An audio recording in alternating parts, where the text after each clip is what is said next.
어느 농촌 마을에 두 농부가 있었습니다. 그들은 똑같이 큰 밭을 상속받은 부자 농부였습니다. 그러나 그 두 사람의 농사 방법에 대해서는 완전히 달랐습니다. 첫 번째 농부는 항상 숙성된 퇴비를 준비하고 최선을 다해 밭을 관리했습니다. 그는 좋은 씨앗을 선택하고 제때 물 관리를 하고 잡초를 제거할 뿐만 아니라 병해충을 방지하기 위해 노력했습니다. 시간이 지나자 그 밭은 푸르고 풍성한 작물로 가득했습니다. 두 번째 농부는 시간이 있을 때마다 놀기를 좋아하고 돈을 절약한다는 이유를 들어 값싼 종자를 구입해서 밭에 뿌리고 관리를 소홀히 했습니다. 결국 그 밭은 잡초와 해충으로 인해 황폐화되고 말았습니다. 우리의 삶 속에서 자신이 내리는 선택의 중요성을 보여줍니다. 우리의 삶 속에서 자신이 내리는 선택의 중요성을 보여줍니다. 말라기 시대 이스라엘 백성들이 이 예화 속의 두 번째 농부와 꼭 닮았습니다. 오늘 설교의 핵심 내용은 이스라엘 제사장들과 백성들에게 하나님을 경외하지 않고 불성실하게 제사를 드리는 것에 대해 꾸짖는 내용입니다. 이를 간단하게 정리한 요점을 이해하기 쉽게 설명해 보겠습니다. 하나님의 말씀을 듣고 하나님을 섬기는 성도들에게 제일 중요한 것이 무엇이겠습니까? 하나님을 공경하는 것과 하나님을 두려워하는 것입니다. 그런데 이스라엘 백성들에게 이런 마음이 부족했습니다. 이처럼 예배 생활은 나태해지고 기도 생활이 소홀해질 때 하나님의 사랑은 식어지고 그 속에 생명력을 잃게 되는 것입니다. 하나님을 진정으로 사랑하는 사람들은 어떻게 하면 하나님께 영광을 돌릴까? 어떻게 하면 하나님의 말씀을 더 가까이에서 들을 수 있을까? 이것이 오늘 설교의 핵심적인 내용입니다. 말라기 시대 이스라엘 백성들은 하나님을 공경하지 않았습니다. 그래서 예배가 무너지고 우상 숭배가 성행하는 무질서 속에서 삶이 무너지는 혼란을 초래하게 되었던 것입니다. 하나님께서는 너희들이 왜 나를 공경함이 없느냐고 했더니 이스라엘 백성들은 이렇게 대꾸합니다. 우리가 안 한 것이 무엇입니까? 예배 드릴 것 다 드리고 새벽 기도도 빠짐없이 드렸는데 안 한 것이 무엇이냐고 따집니다. 그때 준엄하신 하나님께서 말씀하시는 것이 오늘 성경의 말씀입니다. 저는 오늘 설교의 제목은 신령과 진정으로 드리는 예배, 신령과 진정으로 드리는 예배라는 제목으로 말라기 1장 6절에서부터 14절 하나님의 말씀을 나눠보겠습니다. 첫째, 진실한 성도는 공경함으로 예배합니다. 진실한 성도는 공경함으로 예배합니다. 말라기서 1장 6절에 내 이름을 멸시하는 제사장들아 나 만군의 여호와가 이르기를 아들은 그 아버지를 종은 그 주인을 공경하나니 내가 아버지일진데 나를 공경함이 어디 있느냐. 이스라엘 백성들의 타락상은 하나님의 이름을 멸시했다는 사실에서 분명히 드러납니다. 여기에서 멸시하다는 말은 상대를 존중하지 않고 경멸하는 감정을 말합니다. 그 가치를 무시하고 진정성이 없음을 뜻합니다. 하나님께서 이스라엘 제사장들과 백성들이 드리는 제사를 멸시하셨다고 언급할 때 그들의 제사가 불성실하고 형식적이며 진정한 경외심이 없음을 지적하는 것입니다. 하나님을 업신여기고 경홀히 여긴 것입니다. 이를 위해 진정성이 결여된 이스라엘 백성들을 향한 하나님의 분명한 메시지가 있습니다.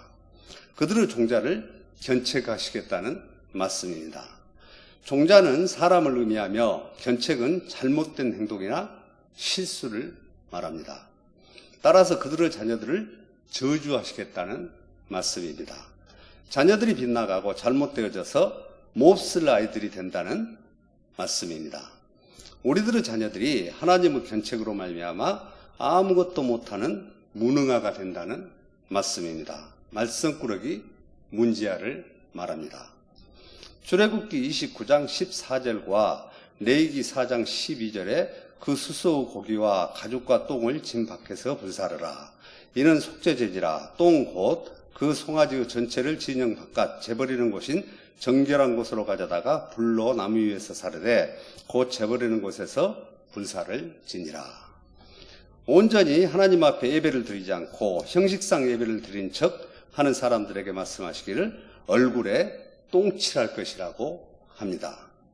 희생의 똥을 너희 얼굴에 바를 것이라. 희생의 똥은 희생제물의 똥을 말합니다. 당시에는 희생제물을 드릴 때 내장까지 태워서 드렸습니다. 그러나 희생제물의 똥은 불결해서 성전 밖으로 내어다 버렸습니다. 그런데 그 희생제물의 똥을 얼굴에 바르겠다는 것입니다. 그 이유는 똥처럼 멸시받고 똥처럼 쓸모없는 부끄러운 존재가 되게 하겠다는 말씀입니다.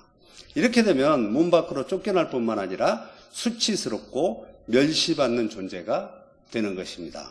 성도 여러분, 하나님께서 인생을 지으신 이유가 무엇이겠습니까?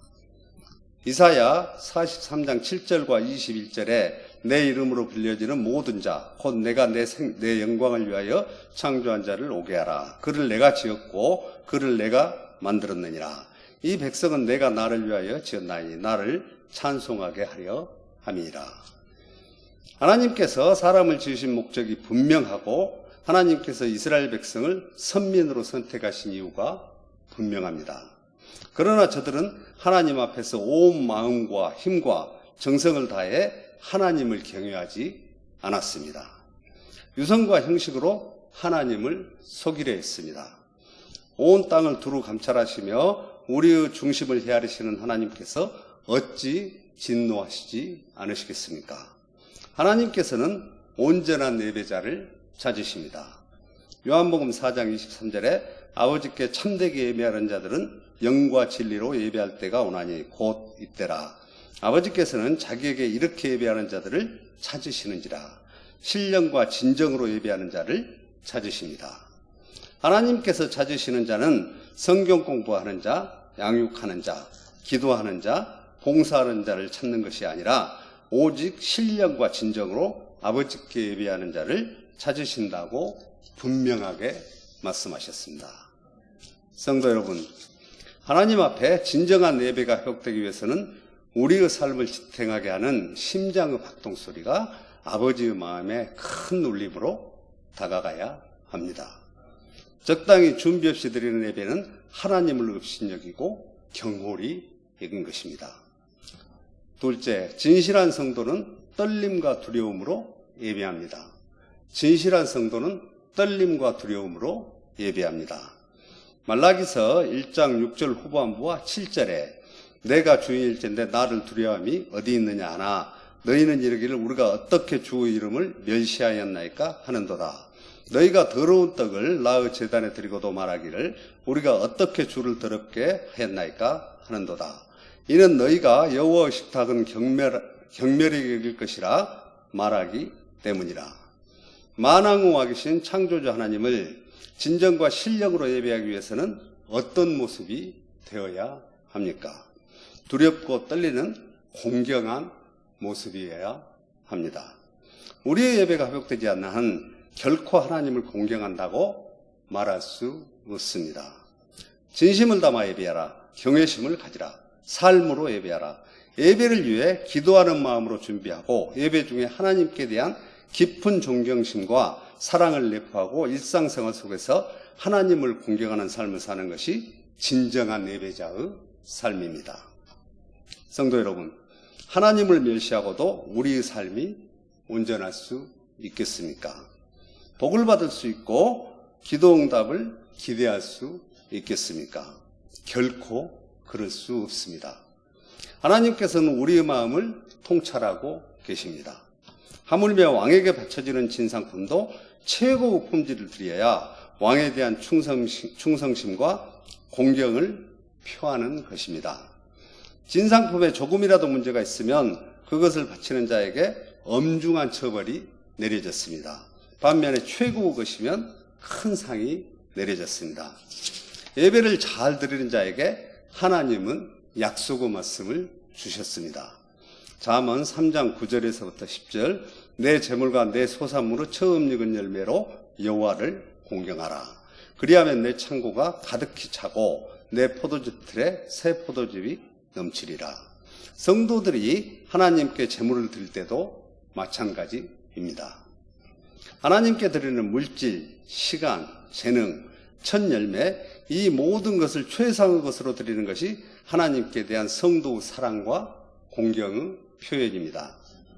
일상생활 속에서도 하나님을 영화롭게 하는 말과 행동으로 공경해야 합니다.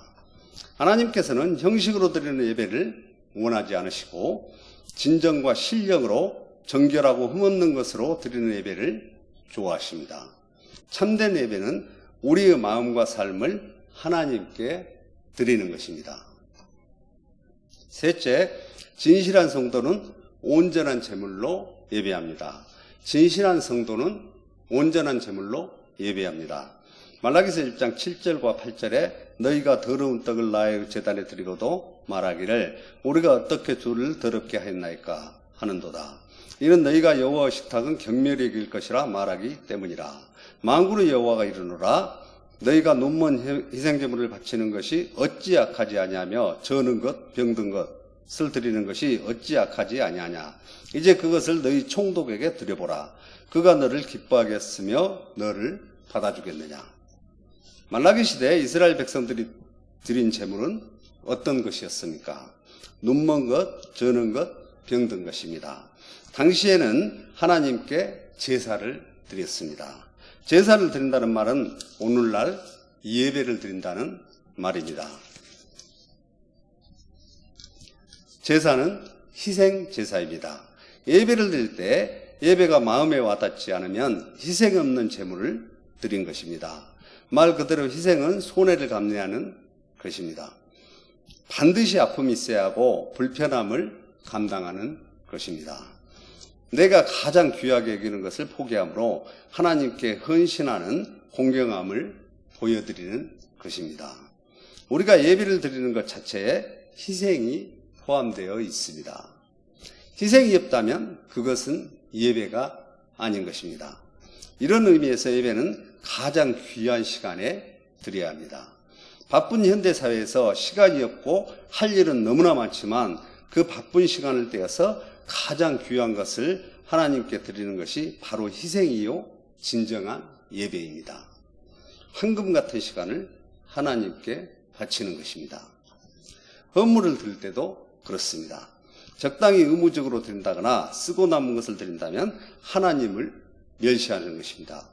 자신의 여가 생활에는 아낌없이 큰 돈을 낭비하면서 하나님의 복음에 쓰고자 하면 돈 몇 푼에 벌벌 떠는 사람들도 있습니다. 말라기서 1장 8절에 만군의 여호와가 이르노라 너희가 눈먼 희생제물을 바치는 것이 어찌 악하지 아니하며 저는 것 병든 것을 드리는 것이 어찌 악하지 아니하냐. 이제 그것을 너희 총독에게 드리보라. 그가 너를 기뻐하게 했으며 너를 받아주겠느냐. 로마서 12장 1절과 히브리서 10장 10절에 그러므로 형제들아 내가 하나님의 모든 자비하심으로 너희를 권하노니 너희 몸을 하나님이 기뻐하시는 거룩한 산 제물로 드리라. 이는 너희가 드릴 영적 예배니라. 이 뜻을 따라 예수 그리스도의 몸을 단번에 들으심으로 말미암아 우리가 거룩함을 얻었노라. 이제 말씀의 결론을 정리해 보겠습니다. 우리가 하나님 앞에 어떤 모습으로 제사를 드려야 할까요? 어떻게 예배를 드려야 하나님을 향한 최대의 임재를 경험할 수 있을까요? 첫째, 진실한 성도는 공경함으로 예배합니다. 둘째, 진실한 성도는 떨림과 두려움으로 예배합니다. 셋째, 진실한 성도는 온전한 제물로 예배합니다. 구약의 희생제사와 신약의 예배는 본질적인 차이가 있음에도 불구하고 하나님의 관계를 회복하고 유지하기 위한 것입니다. 이제 우리는 단번에 이루신 예수 그리스도의 영원한 속죄의 완성을 위해 신령과 진정한 마음으로 예배를 드려야 합니다. 히브리서 9장 12절과 14절에 염소와 송아지의 피로 하지 아니하고 오직 자기의 피로 영원한 속죄를 이루사 단번에 성소에 들어가셨느니라. 하물며 영원하신 성령으로 말미암아 흠없는 자기를 하나님께 드린 그리스도 피가 어찌 너희 양심에 죽은 행실에서 깨끗하게 하고 살아계신 하나님을 섬기게 하지 못하겠느냐. 우리가 온전한 예배를 드릴 때 예수 그리스도의 피로 말미암아 죽은 양심도 살아나고 죽은 행실도 다시 살아나는 기적이 일어납니다. 하나님께서는 우리의 진실한 마음과 헌신을 기뻐하십니다. 우리의 예배와 헌신이 날마다 하나님께 온전히 드려질 수 있도록 두려움과 떨리는 마음으로 공경하는 삶을 살아야 합니다. 그러므로 하나님의 은혜와 사랑을 더 깊이 체험하며 영원한 생명을 누리시기를 축원합니다.